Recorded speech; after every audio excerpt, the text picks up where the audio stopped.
What's going on, guys? Welcome to a Stick-Yard Workshop video. In the past few... Ash! Oh my goodness. I think he wants to be a part of the video. Come on! Come on, up. Come on, up. Hi! Come on, up. What's going on, guys? Welcome to Stick-Yard Workshop video. In my past videos, you may have seen this workbench, which has a piece of cardboard on it that I've been using. And it's not actually a workbench. Wow, it's not actually a workbench. So I'm going to show you what it is. It is a brand new table set. I picked this thing up a couple months ago on a used Facebook Marketplace. And I thought it was a steal at $300. It's a 24-inch, both sides, 60-inch wide, cast iron top, Ridgid table saw. I don't know the model number off the top of my head, but I'll put it somewhere. Ash! Jeez. And I brought it into my new house. We moved in, we did a bunch of renovations, and it just sat down here for 2 months, and I went to fire it up, and the motor stopped working. So, I don't have footage of myself removing the motor, but I'm going to show you how I'm installing the new one I bought today, and why I bought it.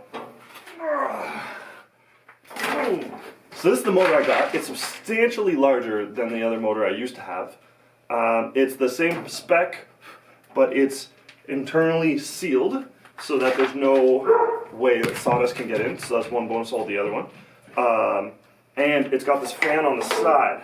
This fan allows for cooling, which means I can run the saw longer. And the motor is on its last leg, so the guy said this is what I should go with. Whether he was right or not, he knows more than me about motors, so we're just going to go with that. So it's a simple pulley system attached right here, and the belt just runs under here. There's a belt right here, which will attach to the motor on one side and a pulley on the other side. And it's just held on by the weight of the motor leaning back to create tension. So this is what I'm talking about here. The motor just mounts to the back plate here, which is on a spring, creating tension. This came with the saw, and they were kind enough to put this cord onto this motor for me, obviously for a fee, but again, they know what they're doing and I don't. So let's get it installed. The first one's always a bit tricky. That's the one that's going to hold the weight of the motor until we get the rest of them on. So it's best to have everything already ready so you're not holding the motor for a long time. And you just need to spin it just enough till it catches, and then you can put the other ones in pretty easily. So this motor mount actually has slots right here. They're not perfect holes, allowing you to shift the motor about a 1/4 inch either way. To make sure your belt lines up. Now you can move that pulley, but the guys at the store did their best to install it in the same position it was before, so I don't think we're going to have to move that, which will be nice. So ratcheting wrenches will be your best friend here. For my particular table saw, it's a 13 mil. For yours, figure it out. Pretty simple.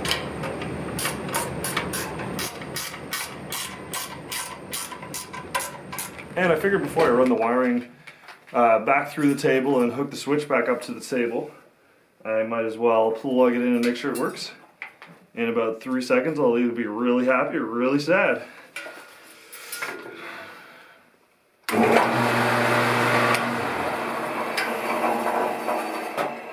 Well, it works. The belt popped off right away.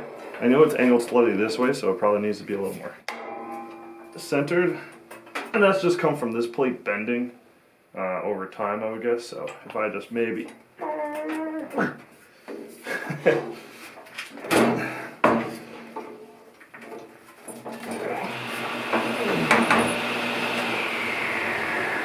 more for good measure. Make sure the belt doesn't skip off. Belt does look a little worn. Maybe I'll get a new one.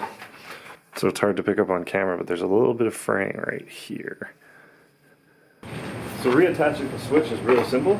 It has 2 mounting holes. You can see light shining through here, and it mounts onto this. This is like a T-channel with 2 nuts in the back there and 2 Phillips head screws that are attached to them. There's the dog again.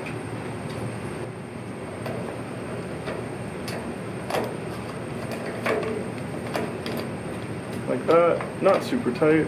We can position this wherever we want. I'll probably have it out here. Tighten it down. Then it has these little, not quite zip ties, I don't know what you'd call them, but they just hold your cord back and out of the way like this. All I have to do is attach the fence. I can make a test cap.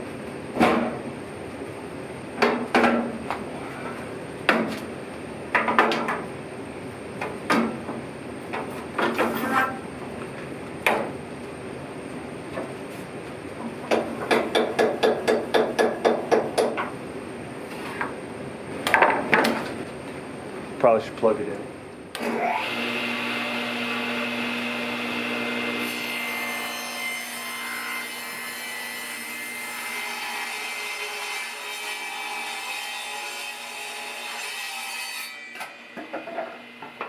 If you guys like what you saw, feel free to subscribe for some more great videos. I do a lot of DIY furniture, and I'm starting to do a lot of home renovations, and you can guarantee this table saw is going to be in those videos.